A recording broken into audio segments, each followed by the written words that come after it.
there is a stretch of Route 9 outside Millhaven, Ohio, where the guardrail is still bent from a truck that went through it in 1994, and nobody ever fixed it.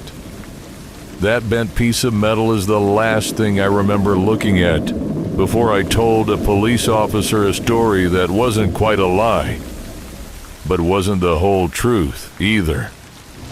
By the end of this video, you'll understand exactly what I left out of my statement that night, and why, even now, I still park my car facing the road instead of the driveway, just in case I need to leave in a hurry. My name doesn't matter for this. What matters is that in October of 2011, I was 26 years old, working the evening shift at a hardware store off Route 9, and a girl named Callie Renner walked in 20 minutes before closing to buy a flashlight and a box of 9-volt batteries. She was 18, home from her first semester at a community college 2 towns over, and I'd known her the way you know everyone in a town of 4,000 people. Well enough to say hello, not well enough to call a friend.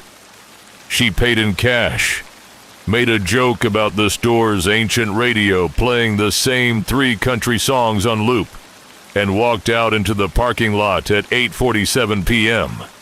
I know the exact time, because I looked at the clock on the wall right after the bell over the door rang behind her. That was the last anyone saw of Callie Renner. I was the last person to see her alive. And for 4 years, everyone in Millhaven knew that fact about me, the way you know a fact about weather. Something printed in the paper. Something people bring up at gas stations without meaning any harm by it. Here's what I told the police that night, and in the weeks after. I told them she bought a flashlight and batteries. I told them she seemed normal, maybe a little tired from the drive back from school. I told them she walked toward the north end of the lot, toward where her car was parked. A gray Honda with a parking permit sticker from her college still on the windshield. All of that was true. What I didn't tell them was that I watched her through the front window for almost a full minute after she left, because something about the way she was walking bothered me, and I couldn't have told you why at the time. She wasn't walking toward her car. She was walking past it, toward the tree line at the edge of the lot, where the asphalt gives way to a drainage ditch, and then about 40 yards of scrub pine before the woods start in earnest. And she wasn't walking like someone lost or confused. She was walking like someone who knew exactly where she was going, at a steady, unhurried pace, holding the new flashlight down at her side, off, even though it was already dark enough that anyone else would have had it on. I didn't say anything to her. I didn't go out there. I locked the register, finished my closing checklist, and drove home. I told myself it wasn't my business, that maybe she was meeting a friend, that a lot of kids in Millhaven cut through those woods to get to the old quarry road on the other side. That's not unusual out here. What was unusual, and what I've never said out loud to anyone official, is that as I pulled out of the parking lot, I glanced toward the tree line one more time, and for just a second, in my headlights, I thought I saw her standing at the very edge of the trees, not moving, facing back toward the store, toward me, and behind her, deeper in the dark where the headlights didn't reach, I thought I saw something else standing too. Taller, very still. I told myself it was a mailbox post, or a fence line, or my own tired eyes playing tricks after an 11-hour shift. I drove home. I didn't call anyone. Callie's mother reported her missing the next morning when she never came back to the house she was staying at with her aunt for the weekend. For the first 2 days, everyone assumed she'd run off with a boyfriend or gotten into some trouble in the city and would turn up embarrassed and grounded. Search parties didn't organize in earnest until day 4, when her car was found, still in that parking lot, untouched, keys inside, doors unlocked, exactly where she'd left it. That's when Millhaven stopped being a town where a girl was late coming home and became a town with a missing person. And that distinction changes the air in a place. People start locking doors they never used to lock. People start watching the tree line. I gave my statement on day 3, before the car was found, back when it still felt like a formality. I told the officer, a heavy-set man named Deputy Hollis, who I'd gone to high school with his younger brother, that Callie bought a flashlight and batteries and left toward her car. He wrote it down, thanked me, and that was that. I told myself the detail about the tree line didn't matter, because I wasn't sure of what I'd seen, and because if I said it, I knew exactly how it would sound. A guy alone in a hardware store, closing up, claiming he saw the missing girl walk into the woods toward something he couldn't identify, and that he simply drove home. I knew how that story would land on people already looking for someone to blame. The search of the woods behind the store lasted 6 days. They brought in dogs from 2 counties over. They found her flashlight, still boxed, still in the bag from my store, sitting neatly on a flat rock, about 60 yards into the tree line. Batteries never installed, like she'd set it down and simply forgotten it was in her hand. They found 1 shoe, a canvas sneaker. 40 yards past that, half buried in wet leaves, no sign of struggle around it, no drag marks, nothing torn. And then the search found nothing else. No footprints past the shoe, no blood, no broken branches beyond that point, as if whatever path she'd been walking simply stopped existing in the physical world. The dogs, according to 2 separate handlers who I later talked to at a gas station months apart, would get to that flat rock, sniff around it, and then refuse to go any further, sitting down and whining, no matter how many times their handlers tried to push them forward. That's where my part in this story should have ended. A quiet man who saw a girl leave a store, gave a statement, and went on with his life, while a town grieved something it couldn't explain. But 2 weeks after the search was called off, I started hearing something at night, in the trees behind my own house, which sits about 1.5 miles from that same tree line, on the other side of a stretch of woods that connects to the one behind the hardware store, if you know the right paths, which every kid in Millhaven does, because we all grew up cutting through them. The first time I heard it, I told myself it was a deer or a raccoon knocking something over. It was a soft, rhythmic tapping. 3 taps, a pause, 3 taps, coming from somewhere out past my back fence, always between 11 at night and 1 in the morning. I checked my property twice with a flashlight and found nothing. No tracks, no broken branches, nothing to explain it. The second week it happened, I noticed the tapping had a shape to it that a raccoon knocking over a trash can doesn't have. It was even, deliberate. 3 taps, exactly the same interval each time, like someone testing whether anyone was listening. I want to be honest with you about something, because this is the part of the story I've genuinely never told another living person. not the police, not my own family.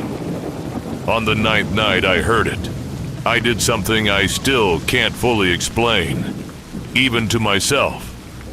I walked to my back fence in the dark, without the flashlight this time, and I knocked back.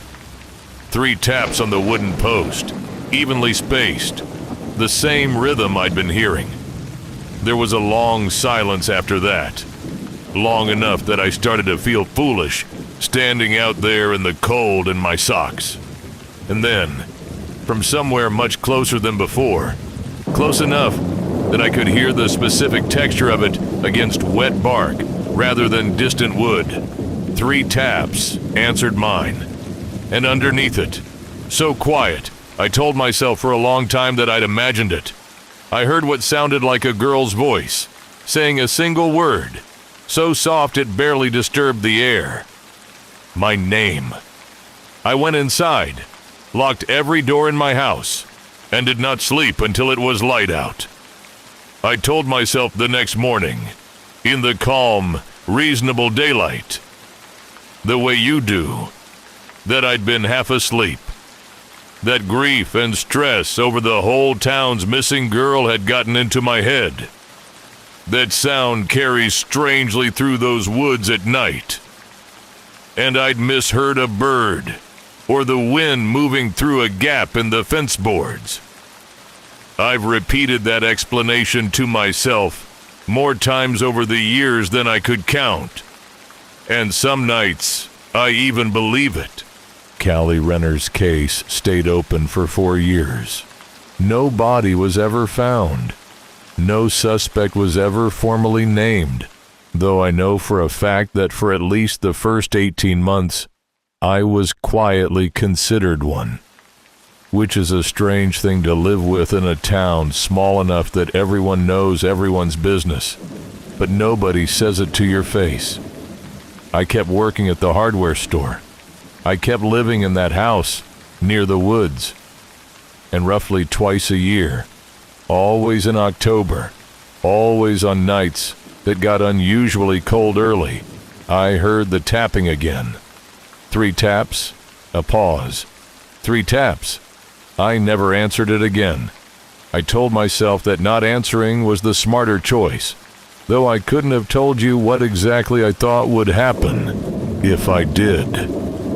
In the spring of 2015, a hunter named Warren Aldrich, following a dog that had bolted off its lead about 2 miles deeper into those same woods than the original search had ever gone, found a second flat rock formation, similar to the one where Callie's flashlight had been left, except this one was arranged differently. Small stones, maybe 30 of them, stacked in a careful, deliberate spiral pattern radiating outward from the center rock, each stone slightly larger than the last as the spiral widened.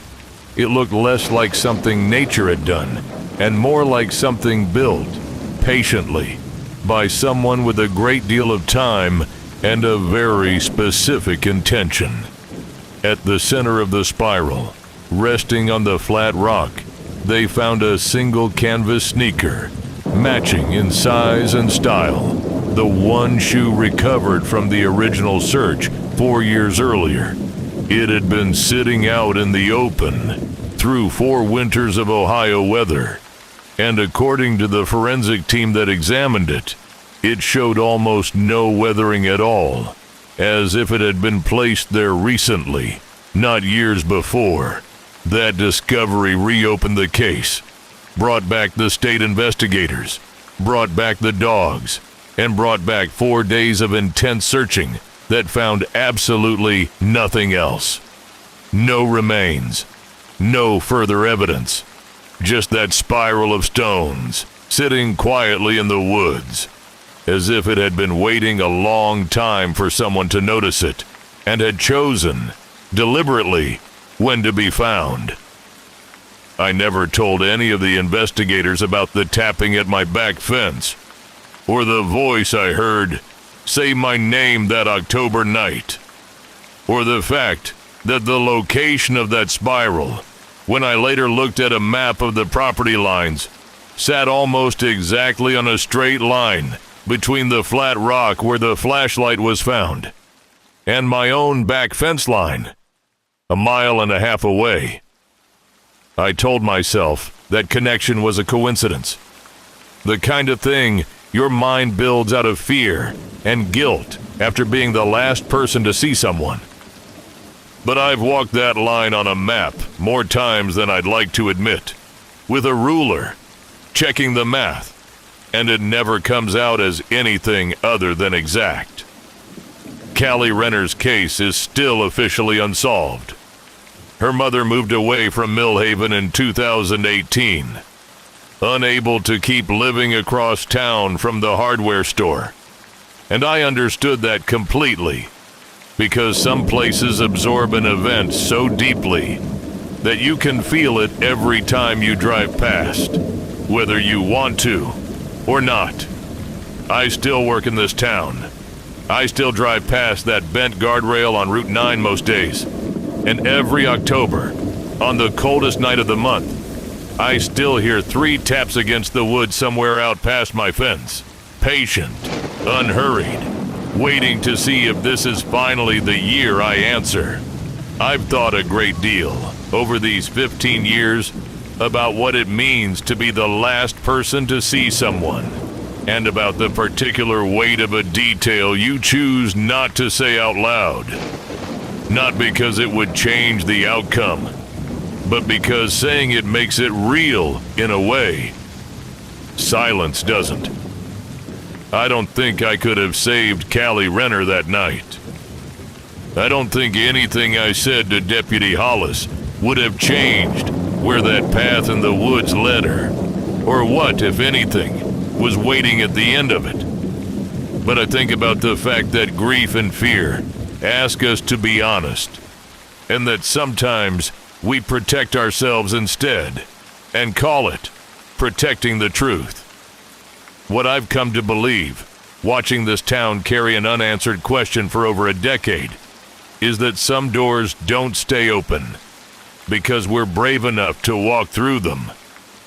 They stay open because someone, somewhere, is still listening on the other side, waiting for an answer they never got the first time. If you've ever kept a detail to yourself because you knew exactly how it would sound out loud, or if you've ever heard something in the dark that you talked yourself out of believing the next morning, I want to hear about it. Tell me what you didn't say, and why, in the comments below.